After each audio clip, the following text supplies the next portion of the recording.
ఎటువంటి భేదము లేదు, ఆయనలో అపవిత్రత లేదు, పాపులలో నుండి ప్రత్యేకించబడినటువంటి వాడు. ఆయన పడక పరిశుద్ధమైనటువంటిది, ఆయన జననము పరిశుద్ధమైనటువంటిది. ఆయన చెప్తున్న ప్రతి మాట, ఆయన నోటి నుండి వస్తున్న ప్రతి మాట కూడా పరిశుద్ధమైనటువంటిది.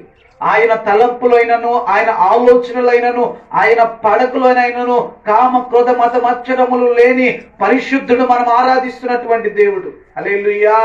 ఆయన ఒక్కడే సుచరిత్ర కలిగినటువంటి దేవుడు, ఆయన మాత్రమే పరిశుద్ధుడు. మనల్ని కూడా దేవుడు ఏమని కోరుకుంటున్నాడంటే, మనము కూడా పరిశుద్ధులుగా జీవించాలని, మనము కూడా అపవిత్రతలో నుండి బయటికి రావాలని, లోక సంబంధమైనటువంటి ఆచారాలలో నుండి బయటికి రావాలని, లోక సంబంధమైనటువంటి సాంప్రదాయాల్లో నుండి బయటికి రావాలని, భయంకరమైనటువంటి వ్యసనాలలో నుండి బయటికి రావాలని, ఆ పరిశుద్ధతను మనము కూడా పొందుకోవాలని దేవుడు కోరుకుంటున్నాడు. హల్లెలూయా. ఎవరికి దేవుడు కనబడతాడయ్యా అంటే, పరిశుద్ధంగా జీవించేటువంటి వారికి. పరిశుద్ధంగా జీవించేటువంటి వారికి దేవుడు ఎందుకు కనబడతాడయ్యా అంటే, ఆయన కూడా పరిశుద్ధుడు కాబట్టి. నేను పరిశుద్ధుడనై ఉన్న ప్రకారము మీరును కూడా పరిశుద్ధులై ఉండడని దేవుని వాక్యము సెలవిస్తుంది. హృదయ శుద్ధి కలిగినటువంటి వారు ధన్యులు, వారు దేవుణ్ణి చూచెదరు అంటారు. సమస్త ప్రవర్తన యందు మీరు పరిశుద్ధులై ఉండడు అంటాడు దేవుడు. హల్లెలూయా. ఎవరికి దేవుడు కనబడతాడంటే, పరిశుద్ధులుగా జీవించేటువంటి వారికి. ఈ లోకాన్ని పెంటగా ఎంచుకొని, ఈ లోకంలో ఉన్నటువంటి సమస్తము అపవిత్రతగా ఎంచుకొని పవిత్రులుగా జీవించేటువంటి వారికి దేవుడు కనబడతాడు. హల్లెలూయా.